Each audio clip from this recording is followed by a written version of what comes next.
¿Qué tal, amigos? ¿Cómo estamos? Muchas gracias por estar una vez más con todos nosotros en este su programa El Juego de la Vida. Pues el día de hoy nos visita un gran escritor, guionista, dramaturgo. Ganó el premio Alfaguara en el año 2006 con, recordarán claramente, Abril Rojo. Y cómo no recordar esa novela Y líbranos del mal. Hoy nos presenta esta extraordinaria y fantástica narración, El año en que nació el demonio. Queremos dar una fuerte y cordial bienvenida a un gran escritor y un gran querido amigo, Santiago Roncayolo. ¿Qué tal, Santiago? ¿Cómo estás? Hola, Jorge, gracias por la invitación. Oye, me ha encantado la carátula de la novela. Me alegra, la verdad es que es muy minimalista, pero tiene todos los elementos de la novela, la parte religiosa, la parte de terror, pero también la parte conmovedora y la parte dramática. Además está colgando una especie de rosario, ¿sí? Y luego con una mano sangrando, ¿no? Pero sin embargo no continúa la persona que coge esa rosa que se está haciendo daño con las espinas. El diseño de la portada está hecho para tratar de sugerir lo máximo con muy pocos elementos. Y eso a mí me gusta. Claro, me está gusta narrando fe, sacrificio, dolor, sin embargo, continúa sosteniendo la rosa. Es una portada maravillosa. ¿Tú tienes algún tipo de incidencia? ¿Tú llegas a decidir sobre la portada o no? Me dan opciones. Yo digo cuál me gusta, cuál no me gusta. Luego es una decisión del editor que nunca toman en contra de mí, pero que podemos discutir un buen rato, ¿no? Pero esta me gustó a mí, le gustaba al editor. Esta tuvo mucha unanimidad entre todos. Era un diseño que tenía todo lo que la novela tiene. Santiago, vamos a escudriñar un poco la novela. Además, lo has publicado con el sello Seix Barral. Qué mayor garantía que esta. Cuéntanos, ¿cómo nació la idea de esta novela? ¿Cómo a alguien se le ocurre escribir sobre Santa Rosa de Lima, sobre esa época tan característica, ¿no? Y sobre todo con una Santa Inquisición que era demoledora? Cuéntanos un poco sobre ese tema. Bueno, todas mis novelas exploran figuras que nos dan miedo. Terroristas, abusadores, torturadores, monstruos. Yo escribo sobre monstruos, pero los monstruos, los vampiros, los hombres lobos no están en el mundo de la fantasía, sino en el corazón de las personas, en la historia de los países. Y entonces son novelas realistas, con mucho de género, de thriller, de suspenso, pero que exploran tratan de explorar estas figuras, ¿no? Y de ver hasta qué punto nosotros, yo el escritor, tú el lector, son también esos monstruos. Esos monstruos están hechos de las mismas cosas que cualquier ser humano. ¿Cómo se te ocurrió la historia? Pues aquí quería hablar de brujas. El monstruo que buscaba en este caso eran las brujas. ¿De dónde sale la figura de la bruja? Y esta figura se instituye en todo el mundo hispano, en el virreinato, en el siglo XVI-XVII, cuando España ya es mucho más que España, es un imperio que ocupa medio mundo y establece unas reglas, y entre ellas trae la figura de la bruja. Encontré un manual de inquisidores que hablaba de cómo, un manual del siglo XV que hablaba de cómo detectar, investigar y castigar a las brujas. Y entre otras cosas el manual decía: si te acuestas con una bruja, si yaces con una bruja, y no si yaces en ayuntamiento. Si te ayuntas, es la palabra que usaban, con una bruja, y no tienes potencia genital, no es culpa tuya, es culpa de la bruja. De la bruja. Qué conveniente, ¿no? Muy conveniente. Y había miles de estas. Si te posee el demonio y te acuestas con una mujer y le haces un hijo, ese hijo no es tuyo, es del demonio. O sea que ya será problema de ella. Y me interesaba cómo... Es que creo un poco un leitmotiv de mi trabajo es que los monstruos son creaciones que hace la sociedad para culpar a alguien por los problemas sociales. Y para decir, increíble. Sí, tú eres el que tiene la culpa de estas cosas, ¿no? Y en La Bruja era tan claro el esfuerzo por culpar a las mujeres de cosas que hacen los hombres, que pensé, aquí hay una historia. Aquí hay una historia... sobre lo que seguimos siendo, ¿no? Sobre el papel de los hombres y las mujeres en nuestras sociedades hasta el día de hoy, que se instituye en ese momento, y sobre los miedos asociados a ser mujer y a ser hombre que siguen existiendo. Bueno, Santiago, además en esta época, lógicamente, pues la Santa Inquisición tuvo una imposición realmente permanente, ¿no? No obstante, gracias a Dios se dejó constancia de todos estos juicios. Me interesó mucho en la investigación cómo era la Inquisición, ¿no? Todos tenemos la imagen de las quemas de brujas y de todo eso, pero en América, por lo menos en el Virreinato del Perú, no quemaron brujas, porque era muy ambigua la situación. Lo que llamaban brujas eran las mujeres de la religión originaria, con los ritos de las religiones que estaban en el terreno. Entonces, si las quemabas a ellas, tenías que quemarlos a todos. A todos, claro. Y en teoría, su lógica era salvarlos de las garras del demonio. Pero había otras cosas más curiosas en la Inquisición porque el personaje es un inquisidor, ¿no? La Inquisición que aparece en la novela. El verdadero volumen de trabajo de la Inquisición, donde más casos había, eran en los curas que abusaban de las feligresas, solicitaciones. Bueno, abusaban o tenían sexo, no sé, consentido a veces o no, pero eso se trataba de que, digamos, la Inquisición era una especie de asuntos internos de la Iglesia. Controlamos las barbaridades de los nuestros. Efectivamente. Y esto era la mayor cantidad de casos. Y otra de las cosas que me interesaba por supuesto había un control del sexo muy riguroso, era una cultura obsesionada con evitar que la gente se acueste. La idea el plan para una mujer en el virreinato era ser esposa, que significaba básicamente ser un útero y ya, no había otra posibilidad, no había otra opción, ¿no? Claro. Entonces había una gran represión del sexo y por lo tanto del placer y por lo tanto de cualquier placer no religioso que incluía la literatura. Estaban prohibidas las novelas, estaba prohibido imaginar, Claro. estaba prohibido cualquier placer que no pudiesen ver en la iglesia, y ese era el tipo de labores de la Inquisición. Menos de películas de terror que las que yo tenía en mente, pero muy interesantes socialmente y para mostrar el nivel de represión y las cosas que se controlaban. Ese nivel que se deseaba controlar efectivamente la sociedad. Y la obsesión con el sexo, ¿no? Que era un choque muy importante con las culturas americanas, porque para las culturas, para las religiones originarias americanas, como para la mayor parte de las religiones del mundo, las sociedades eran agrarias y entonces hay una adoración de la fecundidad. Las mujeres son muy importantes porque son las que se fecundan y las que permiten que la vida continúe. Esa fertilidad.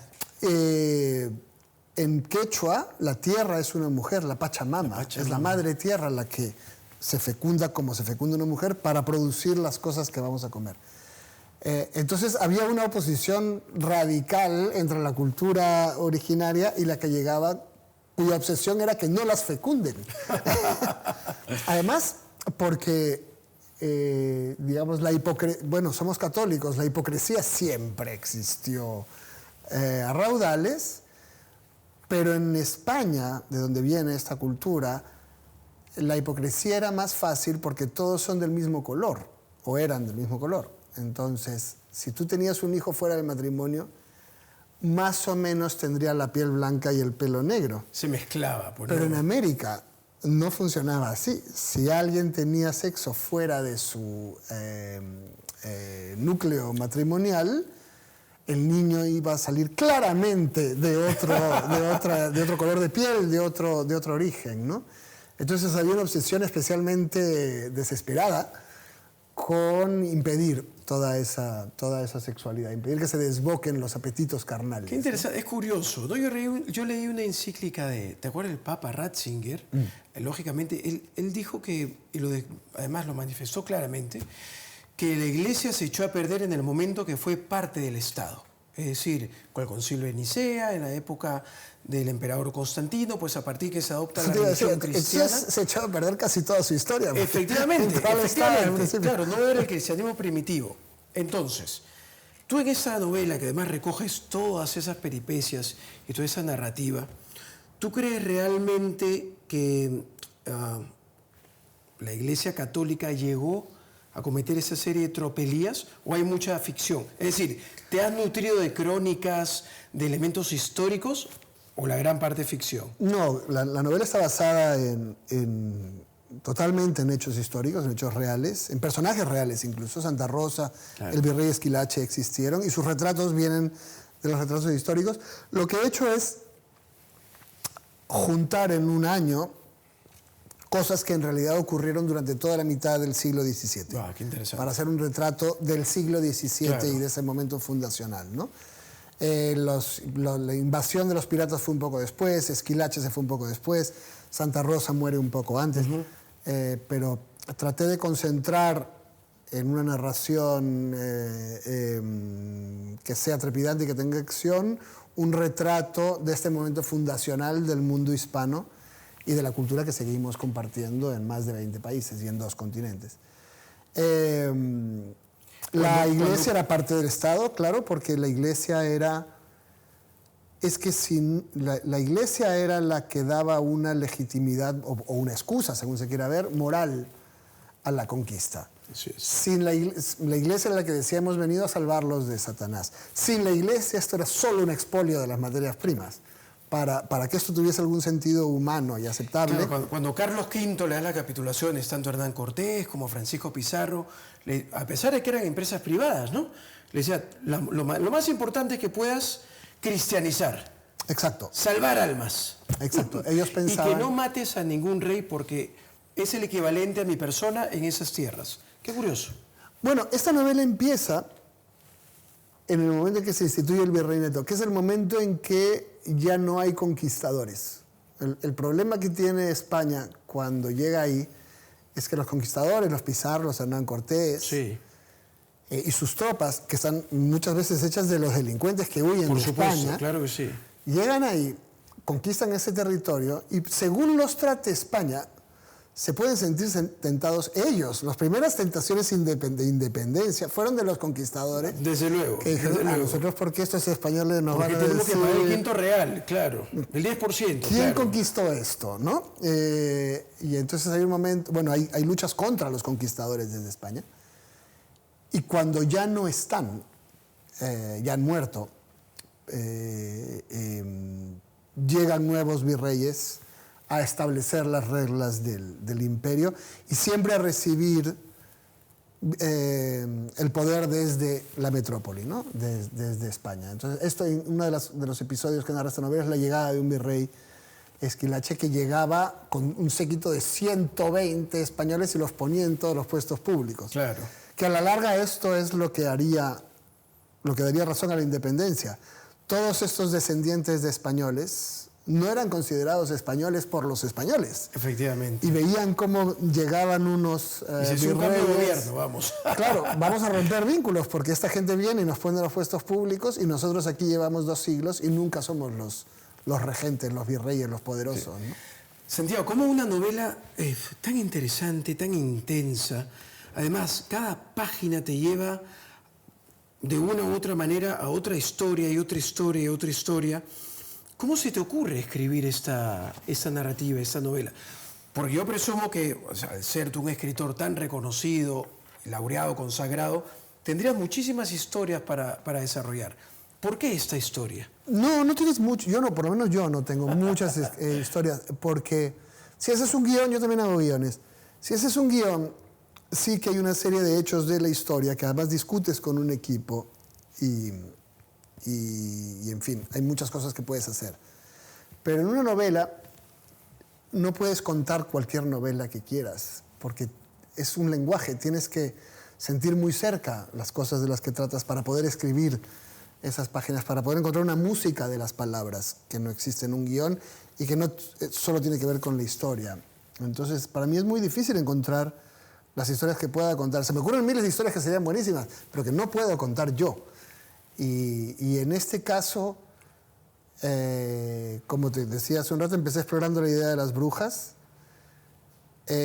Pasé a descubrir todo este universo del siglo XVII, que era un universo de un realismo mágico gótico, ¿no? Con gente flagelándose, total, claro. El demonio interviniendo en la vida mágico, de la gente. Todo mágico. Brujas, santas, gente... Claro, la magia formando parte de la vida cotidiana. Pensé, este es un gran universo. Pero el momento en que entiendo que puedo contarlo es cuando me doy cuenta de que este universo es el universo en el que de algún modo seguimos viviendo. y que yo puedo contarlo desde lo que sé que ocurre en el siglo XXI, que viene desde ahí. Que aún ¿no? hemos arrastrado, ¿no? Bueno, en América Latina todavía, ya no lo llamamos virrey, lo llamamos presidente, pero llega con su séquito de 120 y los pone en todos los puestos públicos. Esto exactamente lo y mismo, sigue claro. funcionando igual. Todavía, por ejemplo, hay cosas muy significativas. Cuando una mujer es violada, todavía hay voces que dicen, pero ¿cómo iba vestida? Había bebido. Eso es increíble. En la idea de que la mujer es culpable, incluso de la violencia contra ella. Increíble. Y esto viene de la idea de que nos echan del paraíso por una mujer, por Eva. Y esto es un poco el concepto de la bruja que yo te decía hace un rato, que en ese momento impera. La idea de que la gente diferente es peligrosa, todavía la ves en la sociedad. Todavía existe. Y todavía hay mucha gente creyendo eso. La gente de otra cultura, la gente de otro origen. Ya no la llamamos satánica, pero seguimos considerando que es peligrosa. Y esto se instituye ahí, dentro de nuestro mundo. Entonces había mucha... Bueno, la Inquisición... lo que más hacía la Inquisición no era quemar gente, era humillar gente, sacarla con un capirote y unas velas para que todo el pueblo los vea, los escupa, los insulte. Con el San Benito, ¿no? Con el San Benito. Hoy eso ocurre en las redes sociales, se ha vuelto pluralista, ya lo hacen desde muchas iglesias diferentes, claro. Pero lo que sigue operando dentro de nuestra manera de pensar es la humillación pública de alguien, que a los que lo humillamos nos hacen sentir que somos los buenos. Entonces, cuando entendí que estoy hablando de un universo que sigue vivo, de otras maneras y con otros nombres, pero que sigue existiendo. Un paralelismo distinto. Entendí claro. cómo contar esta historia, entendí que finalmente estaba hablando de cosas que yo vivo y que yo bebo y tú también y todos. Qué ¿no? maravilloso. Esta obra maestra, cuando la concebes, ¿tú ya tenías el inicio y el final? ¿O esto te lo va contando la propia historia? Es decir, entremos al proceso creativo. Tú ya tienes el esquema, además tú eres un dramaturgo, tú eres un guionista, no sé. ¿Eso ya lo tienes esquemático? ¿Por ahí va saltándote algo? ¿O desde el minuto uno que dices manos a la obra, ya lo tienes todo claro en la historia? Yo investigo mucho para cualquier novela y sé que tengo una novela cuando tengo un primer párrafo. Porque el primer párrafo ya te dice cuál es la voz que lo cuenta, cuál es el ritmo con que se cuenta, qué palabras usa, cómo habla, si tiene humor, si no lo tiene. Qué curioso. Entonces, un primer párrafo, más que los hechos de la historia, Sí. es el primer párrafo. Para mí, una novela, en realidad, tiene más que ver con una canción que con un guión. No es una continuidad de hechos. Es un sonido de las palabras. Cuando haces una canción Tiene que tener pop, música, tiene que sonar bien. sí, tú sabes que hay en la canción popular tradicional 2 estrofas y un coro. Así es. No sabes por qué son 2 estrofas, pero sabes que así suena bien. Y no pueden ser 3 estrofas y 2 coros. Claro. Así suena bien. Y esto es para mí la novela. Entonces necesito que haya ciertos anclas en las que la acción se va a ir instalando, ¿no? Y aquí había una primera que ocurrió en la realidad, que es que nació el demonio en Lima en el siglo XVII. Hoy, a eso que nació lo llamaríamos un siamés o un niño con malformaciones. Pero en esa época era un monstruo de 2 cabezas que solo podía ser la encarnación del demonio. No había explicaciones Claro. científicas de lo que había nacido. Y entonces la investigación era por qué ha venido el demonio y qué es lo que quiere y dónde está. Entonces cuando apareció esto, después de mucho investigar, supe esto es lo que va a estructurar toda nuestra historia. Nace el demonio y sé que va a terminar cuando el investigador descubra qué pasó con el demonio. Ahí ya tengo un arco. Pero en el no medio... es que tienes el esquema completo. No. No sabes cómo va a acabar la novela. Sé que tiene que acabar en ese descubrimiento. No sé cómo va a ser ese descubrimiento. Sé que iremos desarrollando todo un fresco de toda la sociedad. Iré contando todas las cosas que he ido viendo. Las brujas, las santas, los virreyes, los esclavos, los rebeldes. ¿Tienes alguna técnica para destinar al narrador? O sea, si es primera persona, el narrador omnisciente. Tú como guionista, pues tú estás con una serie de técnicas, además muy llevadas al cine, a la televisión. Sí. ¿Tienes alguna técnica para esto o no? Bueno, ¿O es intuitivo? En este caso, de cada caso es diferente. En este caso, yo no quería, y esto me obsesionaba, leía muchas novelas históricas, incluso thrillers históricos, ¿no? Con una investigación, pero que son un personaje que piensa como alguien del siglo XXI y habla como alguien del siglo XXI, está en un decorado del siglo XVII. Yo pensaba, no quiero eso, quiero que el lector se transporte al siglo XVII, piense como alguien del siglo XVII. Entonces, vi varios procesos a brujas que están en España. En España ¿Dónde obtuviste esos registros? En la Inquisición peruana no están porque cuando fue la Guerra de Independencia quemaron la Inquisición. Entonces ya no hay archivos. Pero durante muchos siglos esos reportes fueron enviados a España y están en España en el Archivo Nacional de Historia. Y los pides y te los mandan. Bueno, han pasado unos años, ya no sé si lo hagan igual, pero me mandaron CDs, que ahora mismo yo no sé qué haría con un CD, pero esto fue cuando la investigación ha tomado muchos años, ¿no? Me mandaron CDs con escáneres de los procesos a las brujas que yo quería, donde estaban contados todos los procesos a las brujas, y yo pensé, esto es lo que tengo que hacer, que toda la novela esté contada como un inquisidor que está haciendo esta investigación y le cuenta a sus superiores del Santo Oficio qué es lo que pasó con él, el año en que nació el demonio, y les habla de la sospechosa que no sabe si es una bruja o es una santa, ¿no? Inspirado en este lenguaje es que hay que escribir esta novela. Este es el punto de vista que necesito. Claro, porque curiosamente, si Santa Rosa de Lima no hubiese tenido ese linaje noble, pues hubiese sido una bruja. Bueno, la investigaron por bruja. La Inquisición investigó a Santa Rosa varias veces porque hacía cosas muy raras. Y no existe una diferencia científica clara entre una bruja y una santa. Es decir, ¿cómo sabes si una mujer habla con Dios y hace milagros o habla con el demonio y hace hechizos? No hay un criterio claro. Y además Santa Rosa, como las místicas de esa época, también era muy interesante y también tiene que ver con el sexo, habla de encuentros sexuales, porque se considera la esposa de Dios. Claro. Se ha casado con Dios. Sí, sí, sí. Pero también hay encuentros sexuales con el demonio, que viene a tentarla. Y esto ocurrió con muchas místicas. Hay mucho sexo en las historias de las místicas, y viene Dios, y luego viene Cristo, y luego viene el demonio, y todo es muy confuso, con ojos del siglo XXI, y para ojos de esa época había que discernir.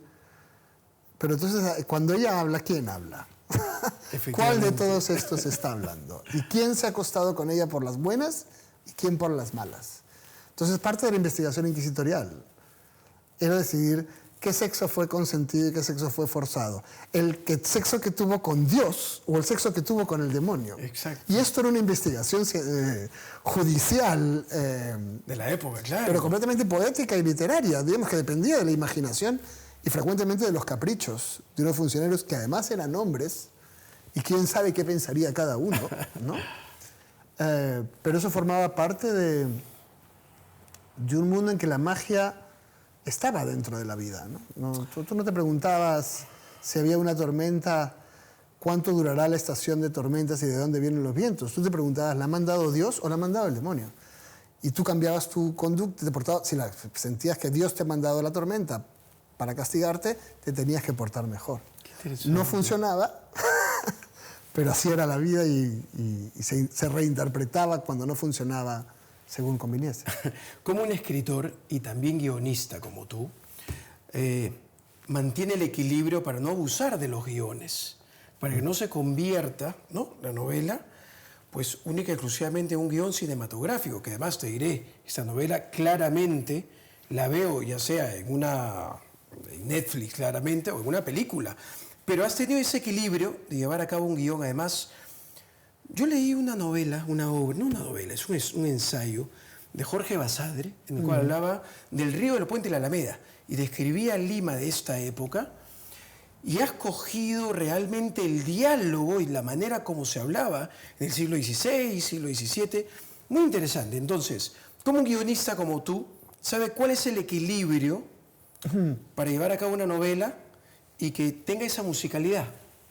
Bueno, tienes que saber que un guión está hecho de imágenes. De hecho, un guión no es tu obra. que eso es algo muy difícil de aceptar para alguien que Interesante. escribe. Lo hace un director y mucha otra gente, actores, productores, iluminadores, maquillistas. El cine es un trabajo colectivo. Tú haces una herramienta de trabajo y tienes que redactar tus imágenes de la manera en que permitan a la gente trabajar mejor. En ese sentido hay algo muy industrial y técnico, no solo artístico. Un libro está hecho de palabras y aunque la historia sea la misma, que luego al final normalmente no lo es, pero aunque la historia sea la misma que en el audiovisual, las palabras tienen sus propias leyes y sus propias reglas, ¿no? Por eso yo te hablaba de la música. Tienen las palabras que funcionar y crear, no solo contar una historia, sino crear unas atmósferas, hacer que sienta el lector que un ser humano real le está hablando. Incluso si es en tercera persona, que sienta que lo que está escuchando es una voz de alguien que le cuenta algo de una manera muy íntima, ¿no? De una manera muy... que no está hecha de superproducciones históricas y de cámaras y de vestuarios, sino solo de palabras y tiene que ser sugerente esa voz. Esa es la principal diferencia. En este caso, había que encontrar esta voz del siglo XVII, pero en realidad tampoco es una voz del siglo XVII. Como es un narrador omnisciente, ¿no es cierto? Bueno, es él, ¿no? Es un narrador, Claro. no, es primera persona, es Alonso Morales, el Inquisidor, pero el primer capítulo que yo escribí, lo escribí como de verdad se habría escrito un informe de esa época. Y me di cuenta de que era completamente ilegible. Eso es algo también que es difícil. Claro. Tú ya estás tan metido en esos documentos que entiendes muchas cosas, pero que luego lo lees y lo miras con distancia y dices, yo porque he estado aquí, pero los lectores no van a entender nada de esto. Claro. Entonces hay que buscar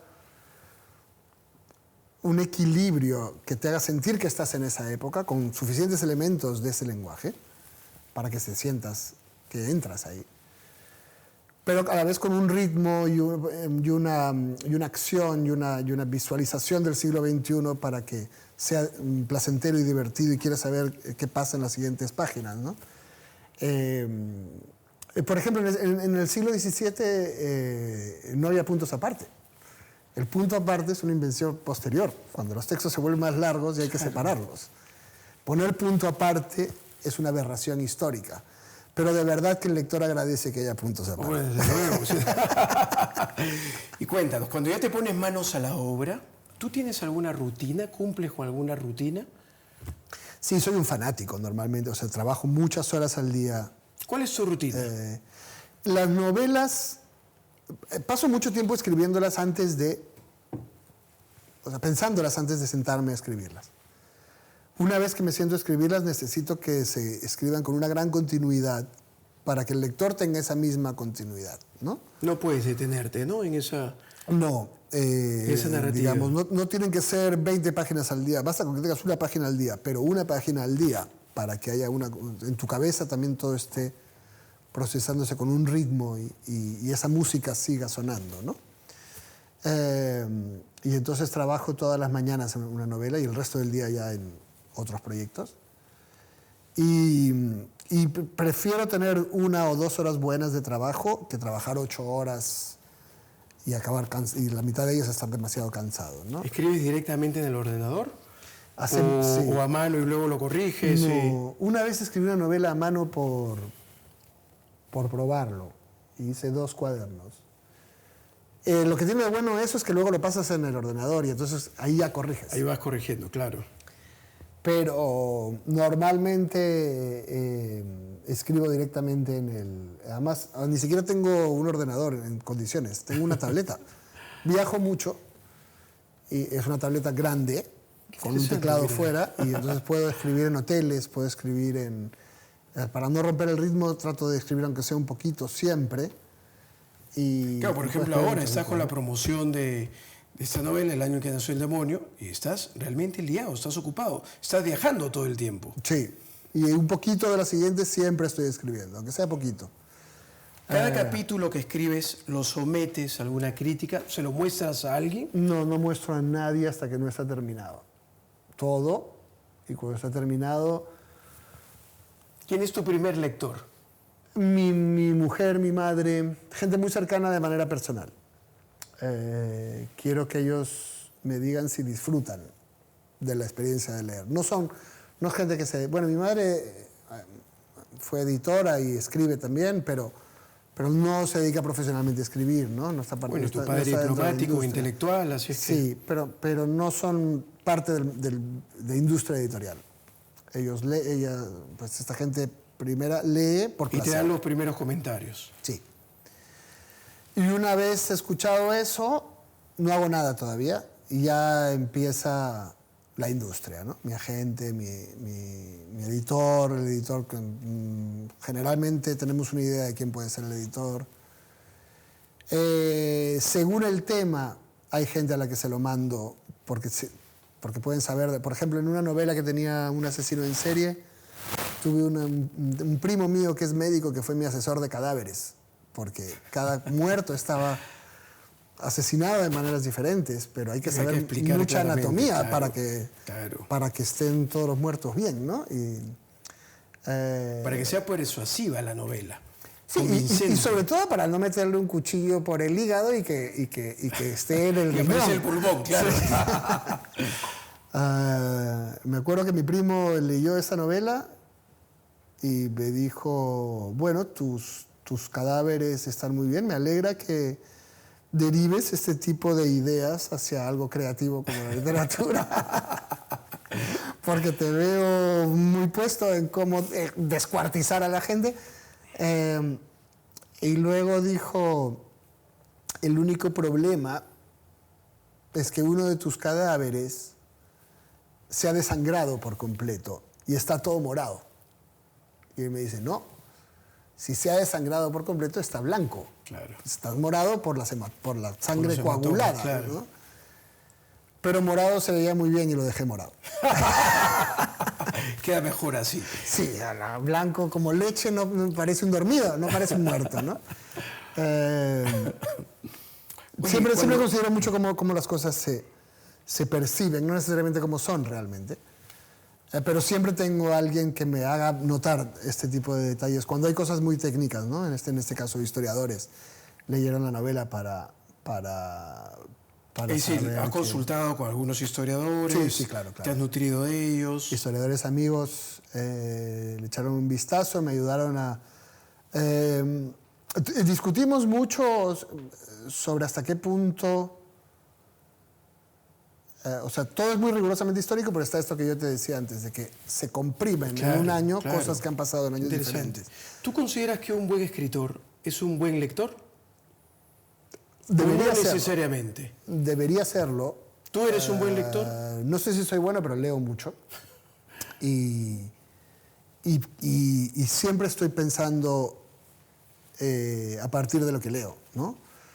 Esta novela es tributaria de, por ejemplo, El nombre de la rosa, de una novela de un peruano que me gusta mucho, El espía del Inca, claro. de una novela de un sueco cuyo nombre nunca seré capaz de decir, y además tampoco sé el nombre de la novela porque es 1793. Creo que es 1793, sí. Una novela publicada por Salamandra, es la única novela que me sé de la editorial, pero no me sé, es un thriller poco después de la Revolución Francesa en Suecia. Y es un poco el mismo esfuerzo. Contar toda una época a través de un caso policial. Claro. Te pregunto eso por si tienes algunos escritores referentes, a los cuales tú, no te digo que los imites, pero los admiras, ¿sí? Los aprecias y puedes copiar una u otra cosa. No, admiro muchísimo. Lo que pasa es que en cada libro cambio de referentes. En este caso son según la temática. Claro, según el tema, según el género. Yo hago cosas que tienen mucho suspenso normalmente y mucha tensión, pero cambio de universo mucho. Y este pues es un thriller más histórico, pero otra es un thriller más político, otra es un thriller más psicológico. Y entonces hay distintos autores que me interesan en los distintos... He escrito un par de novelas negras. Henning Mankell es un referente para mí muy importante. Bueno, la novela negra de Henning Mankell es de las mejores que he leído. James Ellroy también. Y luego ya depende del libro. En general, diría que me interesa mucho Roberto Bolaño, porque Qué bueno era, ¿no? Era bueno y mezclaba mucha alta cultura con asesinos en serie, Sí, actrices sí. porno, figuras del pop, Muy divertido en figuras las del cine entrevistas, que hayas sí. visto, figuras de la cultura popular que yo admiro. O sea, a mí me gusta me gusta juntar las cosas que me han fascinado de la alta literatura con lo que he disfrutado de la cultura popular toda mi vida. Siempre he visto mucho cine. En ese caso, has escrito además, estás hablando de temas religiosos, estás hablando de una santa. ¿Un escritor como tú cree en Dios? Creo en el misterio. Puedes llamarlo Dios. Desarrolla esto. Creo que hay... ¿Qué es el misterio para ti? Creo que hay algo más grande que nosotros y que las religiones intentan poner a las comunidades en contacto con eso que es más grande. Nadie te puede responder, digamos, los filósofos lo han intentado durante siglos, pero el hecho de que cada siglo hay una respuesta nueva demuestra que no hay una respuesta absoluta para decir qué es el mal, por qué morimos, qué es la virtud, cómo deberíamos actuar. Eso está más allá de lo que podemos entender, lo podemos intuir y lo discutimos todo el tiempo. Y las religiones son esfuerzos por entrar en contacto con eso de una manera comunitaria y dirigir a las comunidades en esa dirección. Entonces, no voy a misa los domingos, pero sí voy en muchos viajes a ceremonias religiosas de muchos tipos. A misas a veces, porque voy sobre todo a países católicos, pero he ido a los rezos de los viernes en mezquitas en varios países. He ido a ceremonias andinas de pagos a la tierra, cuya templo es la naturaleza, son las montañas que te rodean. He ido a ritos ortodoxos también. Me interesa la religión. Pero en esta novela, que recoge una serie de misterios esotéricos y exotéricos, ¿tú cómo concibes a Dios, a la divinidad? Lo que pasa es que esta novela directamente no habla de Dios, habla de lo que los hombres hacen con Dios. Llaman los hombres, porque era un poder de hombres. Claro. Claro, habla de lo conveniente que es para este virrey y este inquisidor decidir qué es Dios y decirle a la gente lo que es Dios, ¿no? Pero sí que habla de un tiempo... ¿Es un constructo humano para ti? No, pero en la aproximación siempre es un constructo humano. Siempre estás acercando a algo que es más grande que tú. He dicho misterio, podría haber dicho el universo, el equilibrio cósmico, lo que es esto de lo que formamos parte y que no terminamos de entender, porque formamos parte de eso. No estamos por encima de eso. Puede recibir muchos nombres, los reciben muchas religiones, y está ahí, pero solo lo intuimos, nunca llegamos a eso. Por último, ¿no? Ahora, en el camino creamos unas instituciones superpoderosas que dicen, Dios ha dicho, yo te voy a contar lo que Dios ha dicho que tú deberías hacer. Y de eso habla esta Tú no lo sabes, esta novela. pero me lo ha dicho. Yo te lo voy a yo te lo voy a tranquilo que yo te cuento qué es lo que dice Dios que tú deberías hacer. Y eso es un poco la peripecia de Alonso Morales. Alonso Morales empieza, el protagonista de esta novela, empieza siendo un torturador de la Inquisición. Y él cree que está bien. Entonces está convencido que está actuando, que está cristianizando. Pues eso es lo que ha dicho Dios que hay que hacer, ¿no? Conforme transcurre la novela, va descubriendo que la gente a la que en realidad él se parece más a los que tortura que a sus jefes, que lo mandan torturar. Y que Dios quizás se parezca más a los monstruos que a los que hablan en su nombre, ¿no? Y este es un poco su peripecia. Es muy habitual en mi trabajo, pues, como te decía hace un momento, buscar la humanidad de los monstruos. Hasta qué punto los monstruos encarnan lo que una sociedad no quiere ver de sí misma, ¿no? Ahora que has dicho sociedad, un escritor, un autor, un artista como tú, claro, al escribir una novela como la que recibió el premio Alfaguara, Abril Rojo, ¿tú crees que un escritor, un artista, tiene la obligación moral de narrar lo que ocurre socialmente? ¿O no? ¿Tiene la obligación de entretener? Es que yo creo que no puede evitarlo. No es una obligación. Es la sociedad en la que vive, ¿no? De alguna manera, incluso la novela más banal y frívola o la demás de ciencia ficción cuentan cosas que le parecen conmovedoras a alguien porque forma parte de una sociedad, ¿no? Yo en algunas novelas he contado temas de denuncia más directa. Incluso la anterior a esta tiene que ver con un tema de un caso real de abusos en una congregación religiosa. Pero lo que hago es buscar las historias que hablen de la condición humana, que nos hablen no solamente de lo que ocurrió en un momento y en un lugar, sino de lo que somos las personas todo el tiempo. A veces encuentras un referente real y una denuncia, a veces no, y no dejo de escribir por no encontrarlo, ¿no? Creo que ya es suficientemente difícil escribir una novela sobre cosas que tú sientas y que te emocionen, como para además decir, solamente voy a escribir las que me emocionen, que tengan relación con las noticias del periódico. Voy a impregnar con la sociedad, no. Y luego hay que conocer, es que lo que pasa es que tienes que escribir de las cosas que conoces y que entiendes. Entonces, la idea de que debes escribir solo de temas sociales o políticos está bien si los conoces de verdad, pero también produce un montón de novelas de gente que no tiene ni idea de esos temas y no puede saber de todos los temas, ¿no? ¿Estás trabajando en alguna novela a día de hoy? Sí, muy diferente. ¿Nos puedes contar un poco? Sí, no sé cuánto demore y creo que demorará mucho, pero porque es muy personal, tiene que ver con mi propia historia, digamos, es una novela que bebe mucho de mi historia personal y de la historia de mi padre y la historia de mi infancia. Yo crecí en México entre exiliados que caían en México de muchos países de América Latina. Y entonces uso eso, pero tampoco quiero hacer una autobiografía. En realidad nunca sé lo que quiero hacer hasta que ya he terminado de hacerlo. Escribes el primer párrafo, ¿no? Bueno, el primer párrafo me da una guía, pero hasta que no has terminado no puedo explicarlo muy bien. Voy trabajando y voy viendo Bueno, qué cuando lo estábamos comiendo me contaste una historia fantástica de tu bisabuelo, un migrante italiano en el Perú. Así los chiflados italianos. Llegó a Nazca, llegó a ser alcalde de Nazca. Claro, luego se convirtió en un terrateniente y todo eso. Es decir, me contaste una historia maravillosa, digna de una película. Sí. ¿Estás describiendo una novela más o menos en ese sentido? No, esta no es. A lo mejor algún día escribo esa historia, la historia de mis antepasados italianos que eran todos unos chiflados. Generaciones de italianos chiflados. Buenos italianos, lógico, claro. Pero son demasiado divertidos para mis historias. Mis historias son más oscuras. Bueno, aunque yo tengo mucho sentido del humor y ya crecí así, escribo de cosas muy, muy oscuras. Y entonces es verdad que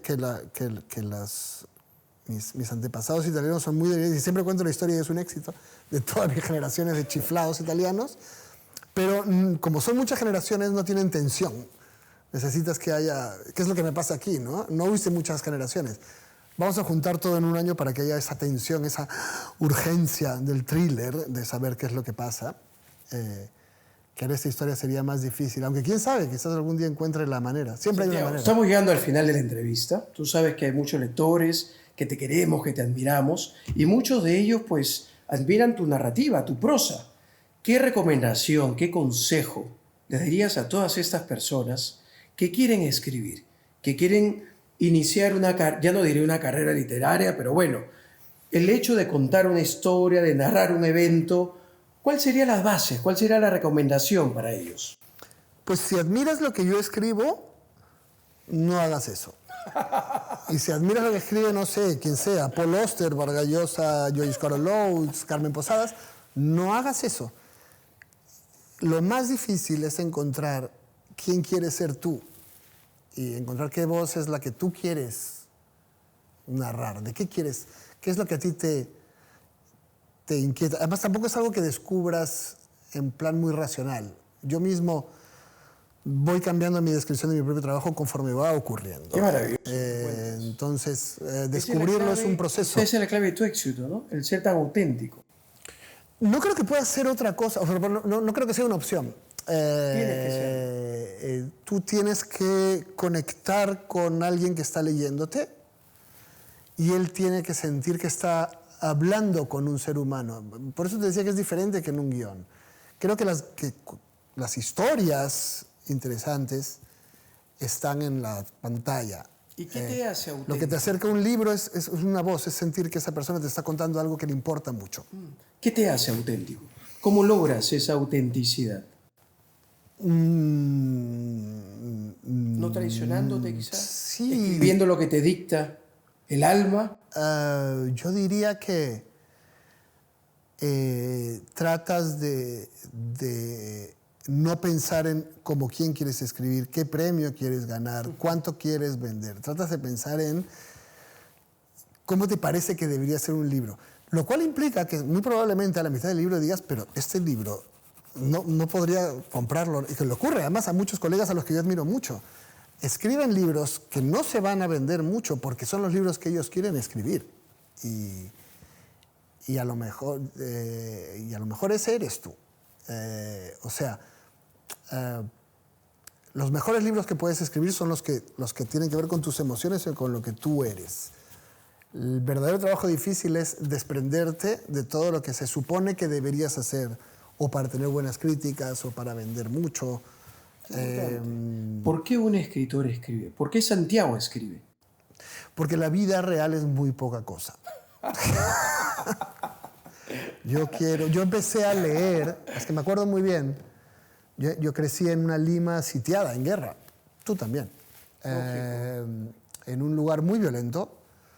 Era muy difícil salir en la calle, había cadáveres por la calle, había tiroteos, había bombas, Sí, apagones, eléctrica, ¿te acuerdas? apagones. Entonces leía, pasaba mucho tiempo encerrado y leía y veía películas también en Betamax. Ya nadie sabe lo que es un Betamax. VHS. Y en VHS, sí, y veía tele también. Buscando que la vida no se acabase en la pared, que hubiese más cosas que vivir.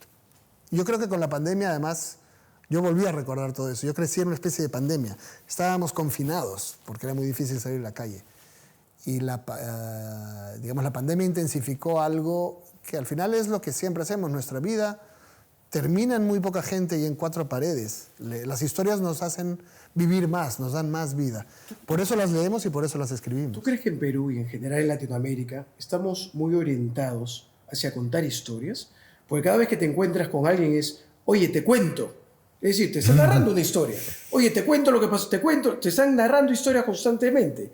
¿Crees que ahí también, como decía Gabriel García Márquez, es que yo no hubiese podido ser escritor si no hubiese nacido en Colombia? ¿Te forma como escritor todo ese misticismo latinoamericano? Pero en todas partes, ¿no? Nos contamos historias. Quizás es propio de la conducta humana, ¿no? Nos contamos historias para vivir. O sea, no solamente nos contamos novelas, nos contamos chismes. La publicidad son historias. Las canciones tienen historias. Eso es mi padre. Si la publicidad es una historia. Sí, algunos son más, las novelas son como la versión más compleja, pero todo el tiempo nos estamos contando historias. Las historias son un laboratorio vital en el que experimentamos las emociones, las opiniones, los valores que después tendremos que llevar a la realidad, ¿no?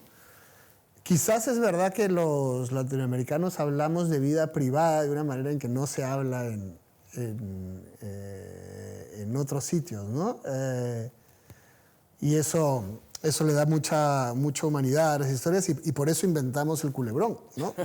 Nuestra verdadera herencia literaria al mundo no ha sido el boom latinoamericano, sino la telenovela, que ahora se produce mejor en Turquía y en Pakistán, o sea, ha llegado al mundo global porque son las historias de un mundo que se pasa la vida hablando de la vida privada del vecino, que eso es verdad que no ocurrió en Alemania, no ocurrió en Suecia, no ocurrió en Rusia, eso hicimos nosotros, ¿no? Quizá nuestra literatura se ha enfocado en el chisme. Así es. Y eso lo hace universal. Es una buena literatura. Querido Santiago, hemos estado encantados de tenerte. Un placer, Jorge. Ha sido un honor realmente conocerte, que estés aquí con nosotros, que vengas desde Barcelona exclusivamente para estar con nosotros. El año en que nació el demonio. Una novela realmente espectacular, histórica, con una cantidad de ficción que te va a atrapar desde la primera página. Hay unas contemplaciones realmente claras y concretas no solamente sobre lo que ocurrió, sino cómo ocurrió. Estamos plenamente satisfechos de haber leído esta novela, la recomiendo plenamente y gracias a ti, Santiago, por estar con nosotros. A ustedes, ha sido un placer. Al final de la entrevista siempre pedimos a nuestros escritores, a nuestros artistas, que nos dediquen alguna frase. Si tú tienes alguna frase, algún refrán que utilices constantemente, ¿se te ocurre alguna ahora? Un refrán no, pero se me ocurre digamos, hay un leitmotiv de todo lo que yo hago. Bueno, que alguna vez se lo he visto formular a Tim Burton, que es un escritor, es un cineasta de monstruos. Claro. Así que lo puedo decir como si fuese una frase de Tim Burton, porque alguna vez lo dijo. Él dijo, nos identificamos con los monstruos porque son diferentes, nos identificamos con los monstruos porque somos diferentes, y los monstruos encarnan esa parte. Me siento súper identificado con esa frase. Mi trabajo es una